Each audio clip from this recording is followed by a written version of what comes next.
Avant de commencer, je vous invite à rejoindre mes réseaux sociaux pour avoir toutes les actualités concernant la chaîne. Allez, bon visionnage.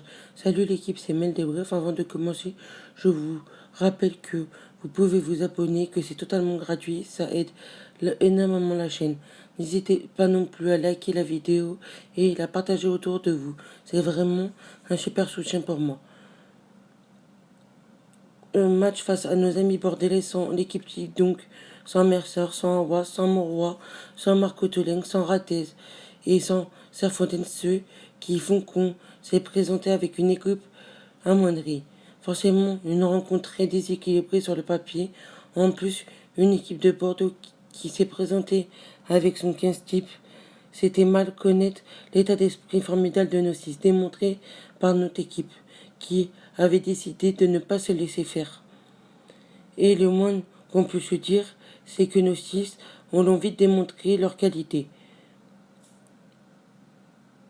Par l'engagement et par son agressivité dans les contacts, dans les rucks et les plaqués, j'étais impressionné.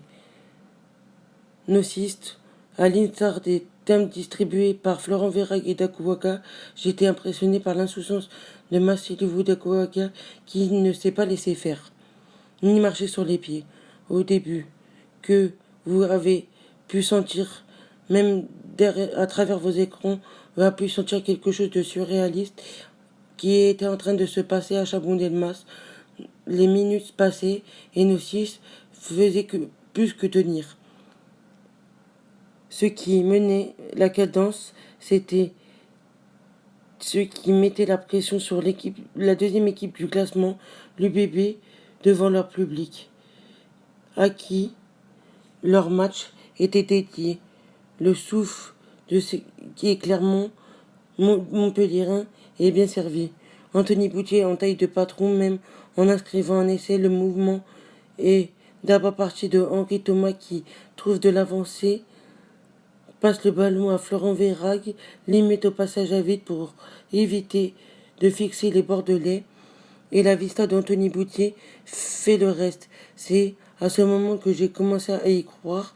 Les Bordelais, bousculés par notre équipe, voyaient qu'ils jouaient avec le frein à main, qui arrivaient plus à mettre de leur stratégie en place. Ils venaient juste de frapper leur match. Il y a eu toutes les peines du monde, à savoir quelques des deux équipes qui étaient mieux placées. Il y avait des occasions où les hommes de Christophe Rios ont quasiment à chaque fois poussé le ballon au pied. Finalement, la défense se mettait facilement en place. Je ajoute que l'arbitre a déclaré un jeu déloyé sur nos jeunes demi-mêlée Louis Foursan, mais pas sifflé un essai de pénalité. J'ai pas compris pourquoi il nous l'a pas accordé. Après, nos Montpelliérains ont fait pas mal d'erreurs. On n'a pas été pas mal pénalisés en mêlée, confronté les ballons directs en touche, mais aussi des en avant sûrement dû à la fébrilité du public bordelais. J'ai à dire que personne n'a triché, tout le monde a fait des efforts supplémentaires pour ici à la hauteur de l'événement.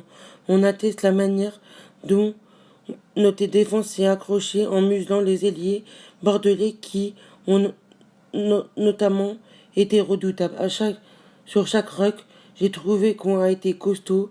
Mon cœur battait à 100 à l'heure pendant la 80e du match. Faut dire que nos six n'ont pas sans vouloir, sont battus pour notre maillot, notamment sur la grosse séquence défensive qui intervient juste avant la fin du match.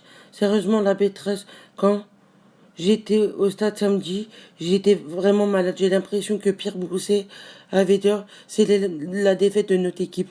Je veux bien admettre que l'arbitre a pas voulu vu voir la faute sur Louis Foursan, mais merde quoi, on Et dans un match, ça fait chier de perdre un match là-dessus quand même, car tout le monde l'a vu, le public montpelliérain l'a vu, c'est pas possible de laisser autant d'erreurs.